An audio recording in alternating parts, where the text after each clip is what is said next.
636 minutes, c'est la durée exacte du gouvernement le plus éphémère depuis un siècle en France. À peine nommés, les 18 ministres ont perdu leur poste. Ce soir, face à ce cataclysme politique et institutionnel, Emmanuel Macron a donné 2 jours de plus à Sébastien Lecornu pour négocier et trouver une forme de stabilité. Entre-temps, l'homme qui cristallisait toutes les tensions, Bruno Le Maire, a démissionné. Thibaut Petit et Céla Beaugriou. Emmanuel Macron l'annonce ce soir. Il donne 48 heures à Sébastien Lecornu pour trouver une issue au blocage politique. Le président de la République a confié à M. Sébastien Lecornu la responsabilité de mener, d'ici à mercredi soir, d'ultimes négociations afin de définir une plateforme d'action et de stabilité pour le pays. Réponse du principal intéressé. Je dirai au chef de l'État mercredi soir si cela est possible ou non, pour qu'il puisse en tirer toutes les conclusions qui s'imposent. Tout s'est joué dans l'après-midi. Après sa démission ce matin, Sébastien Lecornu a rencontré Emmanuel Macron, puis le président du Sénat, Gérard Larcher. Ce soir, le Premier ministre démissionnaire est de retour à Matignon pour poursuivre ses consultations. Peu importe l'issue, il aurait indiqué ne pas souhaiter être renommé. Au cœur des crispations, la nomination hier soir de Bruno Le Maire, ministre des Armées. Cet après-midi, il annonce: j'ai proposé en fin de matinée au président de la République de me retirer du gouvernement sans délai. Pas suffisant pour convaincre les Républicains de revenir au gouvernement. La confiance est rompue et le départ de Bruno Le Maire n'y changera rien. Dans une vidéo publiée ce soir, Marine Le Pen lance, elle, un ultimatum au chef de l'État.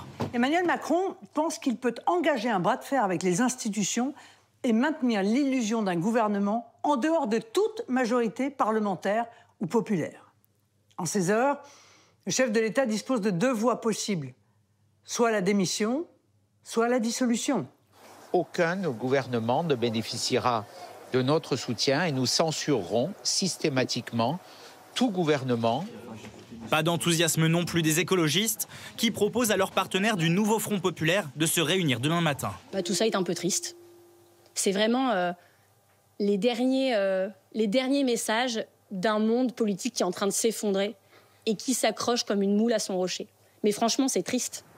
Selon l'entourage du chef de l'État, le président prendra toutes ses responsabilités en cas d'échec de cette ultime mission de Sébastien Lecornu. Les proches d'Emmanuel Macron précisent néanmoins qu'il exclut de démissionner. Et puis on l'a appris il y a quelques instants, Sébastien Lecornu a invité demain matin à 9 h à l'hôtel de Matignon les présidents du Parti du Socle commun ainsi que le président du Sénat, Gérard Larcher, et la présidente de l'Assemblée nationale, Yaël Braun-Pivet. Comment en sommes-nous arrivés là? En moins d'une journée, la France, qui n'avait déjà plus vraiment de gouvernement, se retrouve face au vide politique intégral, le jeu des partis, les postures, les ambitions individuelles et les tactiques à court terme des uns et des autres y ont fortement contribué. Noé Gandillot et François-Cyril Giroud. Le moment est historique. Jamais en plus d'un siècle de République, un gouvernement avait duré aussi peu de temps, 14 heures seulement. Être Premier ministre est une tâche difficile, sans doute encore un peu plus difficile en ce moment, mais on ne peut pas être Premier ministre lorsque les conditions ne sont pas remplies. Une déflagration. Point d'orgue de cette nouvelle crise politique qui commence à 19h40 hier. Le secrétaire général de l'Élysée annonce enfin, après 3 semaines de tergiversation, bonsoir mesdames et messieurs, la composition du gouvernement avec une surprise, le retour de Bruno Le Maire.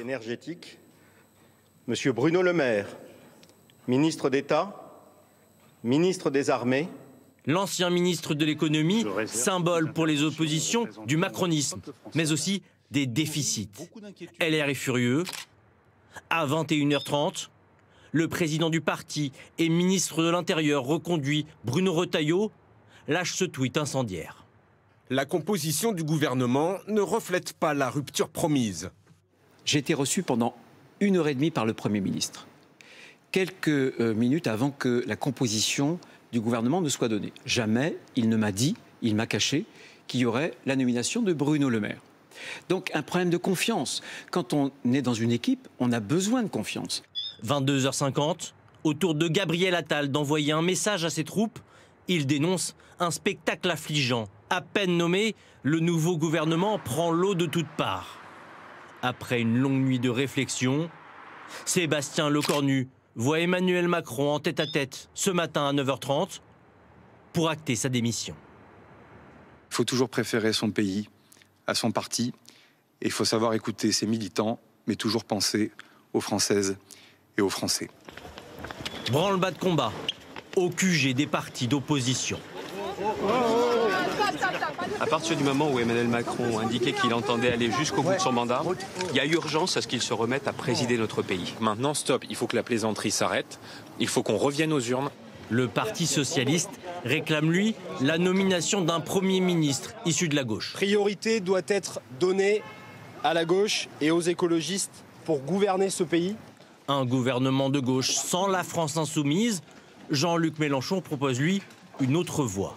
Il faut donc en revenir au peuple, c'est-à-dire la destitution du président de la République. Tous les leaders politiques ont pris la parole aujourd'hui, tous, sauf Emmanuel Macron, aperçu ce matin au Panthéon, pour préparer l'hommage à Robert Badinter.